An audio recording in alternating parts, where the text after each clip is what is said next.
guys, good morning. Dito na tayo sa palayan guys.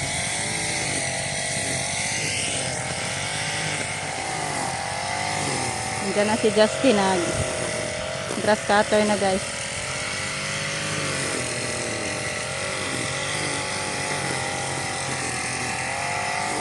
Yan ako, mag-apply ako ng pataba.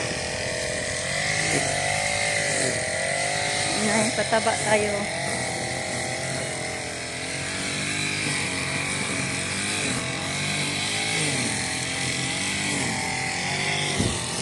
Natakpan man sa minawir. Ang damo guys. Takpan yung tanim natin.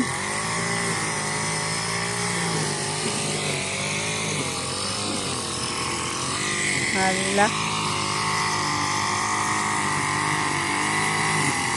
Kasi malaki na yung mga damo guys. Haba-haba na.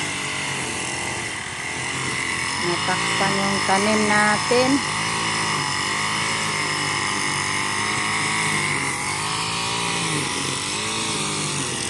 Kamuti ni Uncle yung asawa ni Inday Marlene. May laman na ba kaya yan?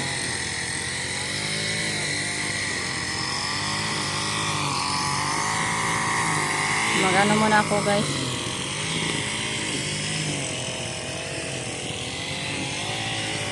Punaan ko muna, may kinain sa kuhol guys, hindi natin na-sprayhan. Yung isang kahon kunti na lang natira. Yan guys, oh. Na. Nabanlas sa tubig mula sa taas. Ito yung grabe kinanaan sa kuhol. Parang wala nang laman yung sa gilid. So magpuna muna ako guys, kaya may isang piraso pa natira. Daming kuhol din, oh. Sana hindi ito kainin. Ito na lang yung natira nating punla. Yan, malapit na matapos si Justin guys. Yan na lang yung isang tilapil. Nakalimutan niya pagdala ng butas. Ang dami daw mga na ano sa kanya, kumagat. Mga langgam. Tapos ako nag-apply ng pataba guys. Hintay na lang ako sa kanya matapos sa pagmawir.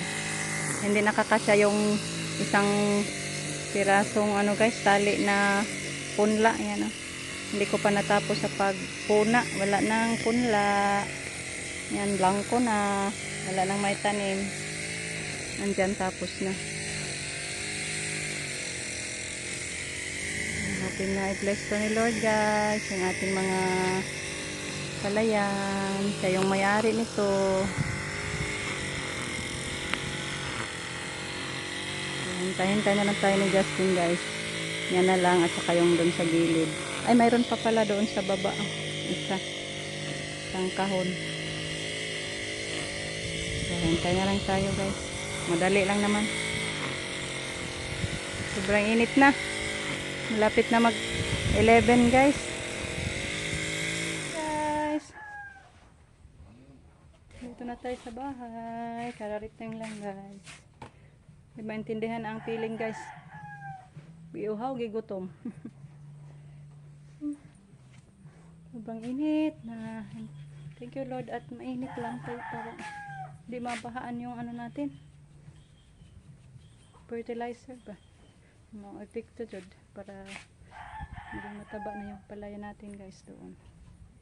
So thank you Lord sa magandang panahon. Sila mama wala dito at si Rico kaya walang motor. Parang nagpagiling yata sa ano natin. Pinagluto kahapon na buto ng kakao. Hello guys. Yan, tapos na. Napalabas na natin yung ano niya guys, pressure. Wala na. Pwede na siya kunan sa takip. Naglata tayo ng ano guys, karning baka. Dala nila Rico sa bayan. Mula nagpagiling sa kakao. Okay, nakuha na natin guys. Lagyan na natin ng mga ricado. Guys, tapos naman tayo nagtanghalian. Punta natin sila mama. Dito na pala sila Rico. Ano na naman ng buto kasi bumili sila ng buto ng kakao kanina guys. Dagko mo na eh. Luto na? Luto na ta? Mahal guys. Yung mga buto. Mura man yung puti-puti lang. Tunhok. Nagluto na pala si mama. Sari ko na lang magpili guys. Nalilihan ko. Tulungan ko magluto. Nandiyan na si mama. Luto na. Eskwela na dahil siya. Ito naman, Luto na si mama. magluto na sa kami ng kakao, magtablian na sa bako guys. Para makapira kami guys. Ipon kami ng maraming pira guys. May pangnot si Buena. Makapamasko kami. Sila makakasya ba daw ng 500 guys. Pangnot si Buena. Sabi ni Justin, spaghetti na lang ko no. Ito guys, tapos ko na siya natahupan. Nakuna na natin ng balat. So, ready na naman to para bukas. Bukas na daw to ipagiling, sabi ni mama. Ito, tapos na yan, malinis na siya. Marami-rami yung nabili nila ngayon guys. 5 kilos daw to.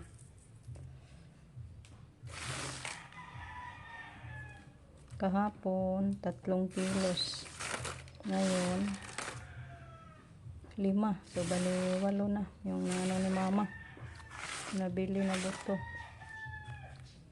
Marami-rami pala ang order ni mama guys. Thank you po pala sa nag-order ni mama ng kakao kay Tablia. Tinulungan natin kay para madali, kawawa din yung matanda.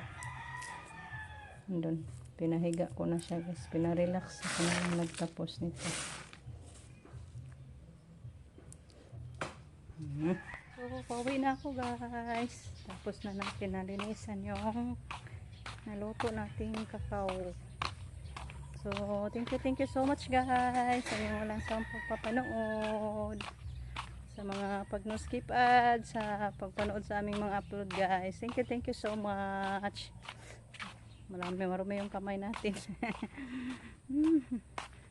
So, bye-bye guys. Amping tang tanan. At Merry Christmas advance guys. Pasko na. Ilang araw na lang. Pasko na. Advance Merry Christmas nating lahat.